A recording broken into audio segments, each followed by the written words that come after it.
Hey, what's going on, guys? And we're back on Infiltration, and this is the second video I'm recording for the day, so excuse me if I'm getting a little loopy, but I'm trying to get things done so you guys can see things, and I don't have to postpone them because I don't have time to record. Anyways, so this is the second episode of How to Build an Adventure Map, officially the second episode. I made a second episode unofficially, where I think it was we made this, I can't remember, so I think we made the roof, and we made this nice looking helicopter, and then I made this taser, which I'll show you everything about it, but I decided not to do it because A, the recording got deleted, and B, I didn't really like it anyway because it took me a long time to get the taser to work right.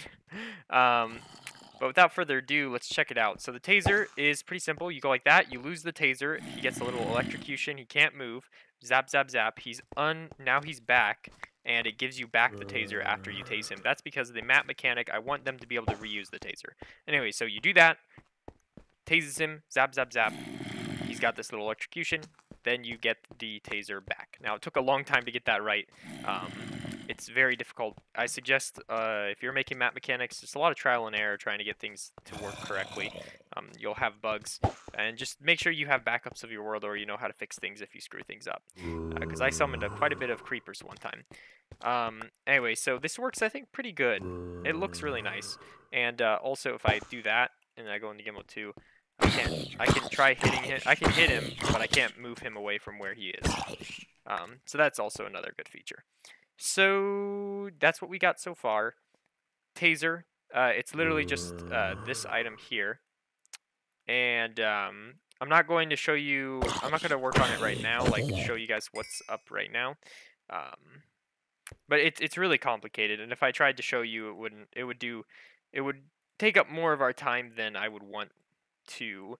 So we're going to work on the level design. So pretty simple. We're just going to do a button there. I think that's not too difficult to, I don't think it's very important that the player has a button or not. I mean, whether they have to unlock this, and I think it's pretty simple. We can just make it easy. And we're going to make it so they can't go back up to the roof, because who wants them to go back up to the roof? So we got to basically we're just working on building, which I can't stress enough that it's important for you to, or at least I find it most important to work on the build, get a lot of the build done first, and then work on the redstone. It's not always fun, but it is something you have to do. It's just a part of life. It's part of making adventure maps. You sometimes got to do things you don't really want to do, and yeah, that's just true about everything. But anyways, so this is not something I actually enjoy doing. To be honest, I actually really hate working on the build because it takes a long time. I'm not exactly the best builder. It takes me a while to get things to look right. But yeah, so I'll come back and I'll talk about the level design and what the layout is like in a second here once I have at least one floor done. And once I do one floor, I'm pretty much just going to copy it to the other floors.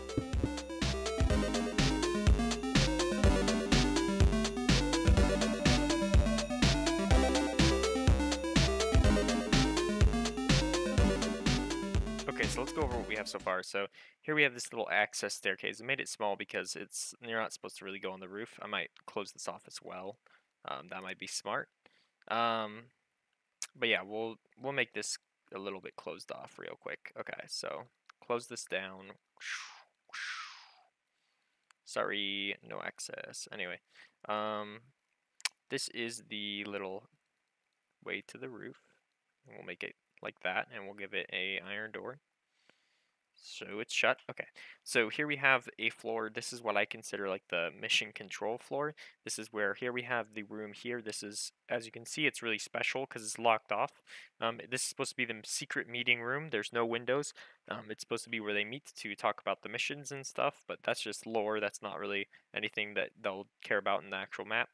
And then here, this hallway is kind of blank. I'll probably add a nice carpet in the middle. Here we have a little cubicles, if you couldn't tell. I'm going to add a computer here using the heads, and then I'm also going to add some papers and books using armor stands, which is kind of cool. The little details are important because the player could venture over here, and if there's little things like that, they might think it's pretty cool. So it's nice to add little details. make your map detailed and have the little bits that are good to see. Anyway, so that's that floor. I think I'll save the next floor for another video because this floor should be pretty interesting. Let's see, one, two, oh my gosh, okay. Anyway, so ground floor is going to be this. Let's just talk about what our plan is. Ground floor is going to be the ground floor. I think that this floor here will make it the special weapons testing floor, like the gadgets, and this is where they'll pick up another gadget probably for them to use. This floor, we still have a whole 2 or 3 floors. We may have to cut some floors off because it's really freaking big. Holy crap. Okay, we might cut one floor off. We need the testing room. Then we need a room of just, or maybe, okay, the floor under this will just be a ton of cubicles, which I guess we can work on right now. And then the floor under that will be the gadget testing. So I'm going to work on these cubicles, and then I'll come back and talk to you in a little bit.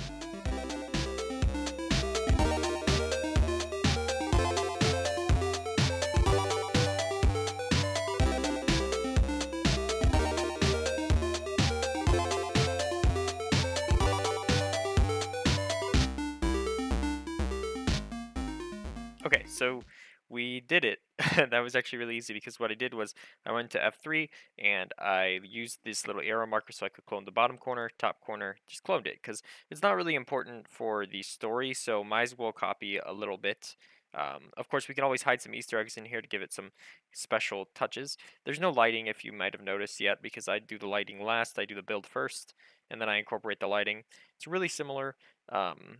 To the top floor, except this has just more cubicles, and that's pretty nice. So I think that's where I'm going to end this episode. Now, really quickly at the end, I'm going to show you guys kind of how the taser works, because I guarantee you at least one person is going to be like, oh, I understand commands, so let me look at how the taser works. So I'll show you guys how the taser works briefly, discussing what happens, but not really in depth. So let me pull it up. Okay, so the majority of this is in functions, and there's one function called general, and there's one function called tools. General, oh boy, okay. So here's where we start. So first off, we're testing if the player is holding an item that has a tag of taser. So this is just making sure that they're using the taser, just in case I have something else that has to do with fishing rods. So this is making sure you have taser. Then this one is removing from your taser score. Now there's one scoreboard for this entire thing, and it's called taser. Taser is used to track a couple things. It's used to track players refresh on Taser, zombies time before he gets untasered, and all that stuff. So this is just saying that as long as a player has at least one on Taser, then it's going to constantly remove one. Okay? And if the Taser gets down to exactly one, it'll give you a new Taser. Okay? These are just here early on for a really specific reason, which is why I didn't want to use the old episode because there was a lot of trial and error of moving commands around to make it work. Anyway, so it's executing at the player that shoots the taser and tagging a name equals unknown, which a fishing rod bobber has a default name of unknown, so you can tag it with taser shot because you can assume that whoever is holding a taser and if there's a nearby fishing rod, it's probably their fishing rod bob. So it tags it as a taser shot, as the bullet. Then at the bullet, it is executing at something that is not a player and not a bobber in the same block as it, and it is playing a function of tools colon tase. Now, in the same block as it, dx equals 0. When a bobber, now here's some more fun facts. When a bobber hits an entity, it's basically added on almost as if it's a stack. So the bobber is like a stack. Oh, anyway, so then we have so then we have the taser function. Oh, I gotta close these up from another map. So then it's going to play this tase function. The tase function is going to clear the player that used a taser. Use is a scoreboard that adds 1 when they use a fishing rod.